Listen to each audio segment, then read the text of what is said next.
Hello and welcome back to my channel. Welcome to my channel if you are new here. My name is Kristen Martin. I'm an indie author of 10 books.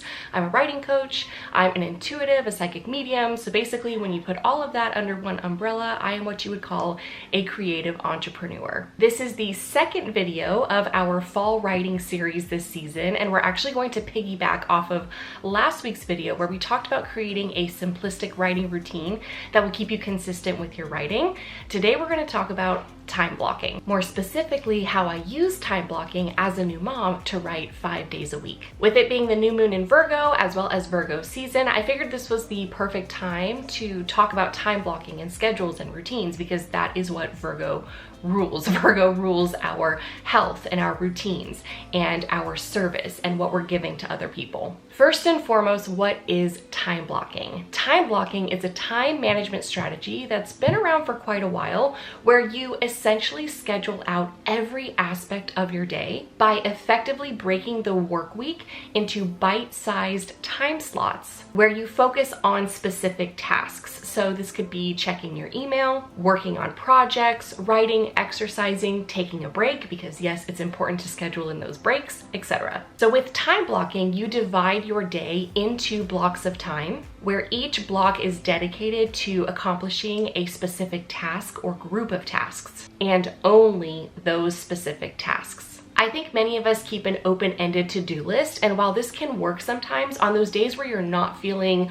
super focused or maybe things just feel kind of chaotic, it's really nice to have time blocking built into your schedule. And that's because you'll start each day with a concrete schedule outlining exactly what you're going to work on and when. With days that are time blocked in advance, you won't have to constantly make choices about what to focus on. And like we talked about in last week's video, decision fatigue is real. The less micro decisions you have to make, the more space and energy you'll have to focus on what's actually important, like writing. All you need to do is follow your time blocked schedule. If you get off task or distracted, simply look at your schedule and see what block of time it is and what you have scheduled for that time, and get back to it. The key to this method is prioritizing your task list, or that endless to-do list that we talked about, in advance. So I like to dedicate one day weekly to do this, and usually that's on Sundays. I love a good Sunday reset because it really sets me up for the week ahead. And then at the end of each workday, after you've successfully completed all of your time blocks,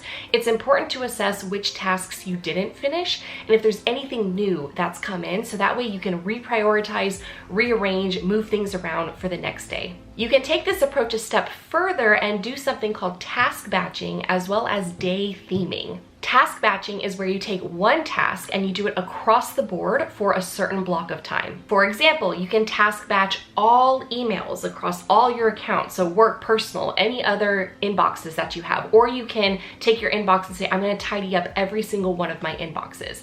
That would be task batching for a certain block of time. As a writer, you can task batch by maybe just focusing on your outlines for all WIPs, works in progress, and updating those outlines. As a content creator, you could focus on filming across all platforms, so YouTube, TikTok, Instagram, or creating graphics and visuals for all of your social media accounts. Likewise, there's also something called day theming, where you can choose a theme for each day. For example, as a writer, Monday could be a day where you're focused only on one WIP and doing all of the research, curating all of the Pinterest boards, mind mapping, outlining, and writing the chapters all for that one WIP. As a content creator, perhaps Monday would be a YouTube focused day, and then Tuesday would be a TikTok focused day, and Wednesday an Instagram focused day. Thursday could be a podcast focused day or a blog focused day, and so on and so forth. So essentially, you're putting together anything and everything for those platforms on that specific day. That is what day theming is. I've used a combination of day theming and task batching in the past, and to some extent I still do, but with a newborn, this is obviously a little bit more difficult. So usually I'm taking things day by day, and I'm really focusing on my energy, what I have the energy for, what I feel like doing, and just fitting stuff in where I can, which is usually nap time. So instead of looking at your 9 to 5 as this long stretch of a day with an endless to-do list, start thinking about your day in segments.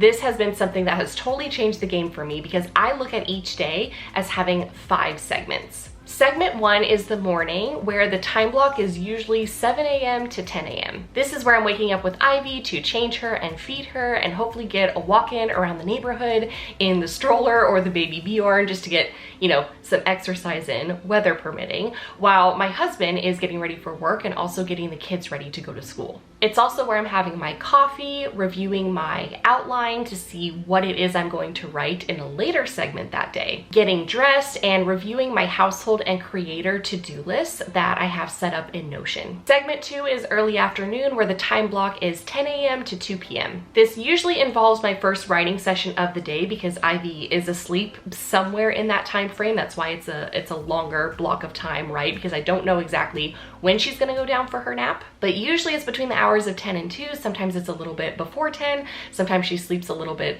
later than 2 o'clock, but either way I can get some writing in as well as go around the house, do any tasks or anything that needs tidying up. Segment 3 is late afternoon, kind of getting into the early evening, which is 2 p.m. to 5 p.m. This is where I usually take a break and I do some self-care before the kids get home from school. So I will read, I'll journal, I'll listen to an audiobook or a podcast, catch up on YouTube videos from the creators that I enjoy watching, and then get dinner started. If I have the energy and time allows, then I will try to write more.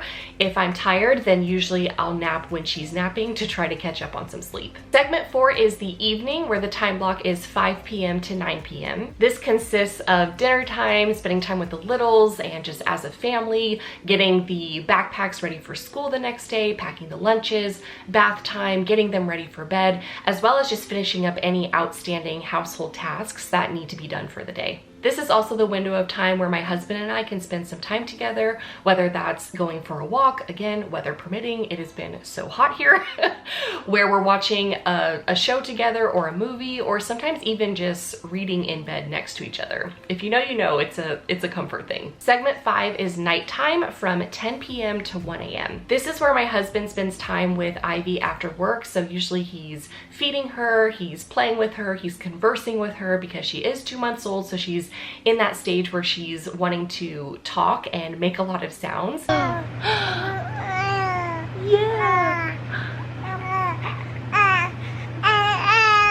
Wow. This is normally one of her longest sleep stretches, usually 3 to 4 hours, so I get a lot of uninterrupted writing time here. And I guess you could call from 1 a.m. to 7 a.m. segment 6, but I don't really count it as a segment because I'm asleep for most of it, as broken as it may be. And then eventually I will wake up and then repeat those time blocks. I feel it's worth mentioning that in the past, I used to put a lot of pressure on myself to write X amount of words in Y amount of time.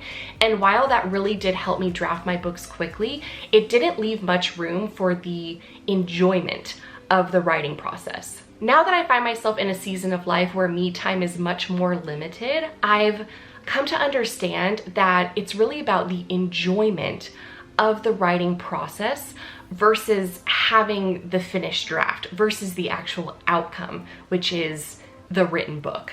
Don't get me wrong, writing the end on your WIP is such a phenomenal feeling. Ordering a proof of your book and holding it in your hands is also an incredible feeling. But when I think back on my fondest memories of writing, it's always about the process.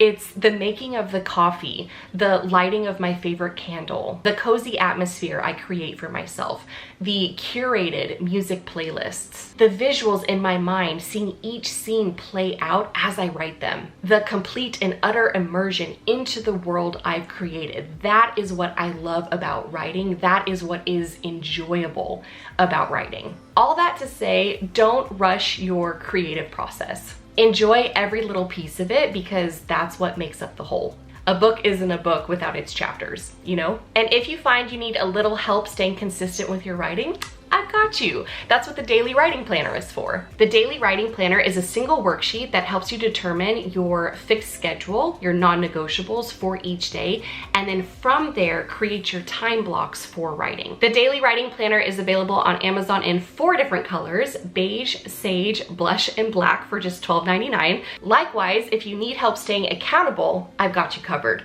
Join me and hundreds of other writers in Write 50K this fall so we can enjoy the process of writing our book books together. I'll make sure to leave those links in the description box below. That concludes today's video on time blocking. I really hope that you enjoyed it. If you did, go ahead and click that thumbs up button as well as that subscribe button, and I will see you in next week's video. Bye!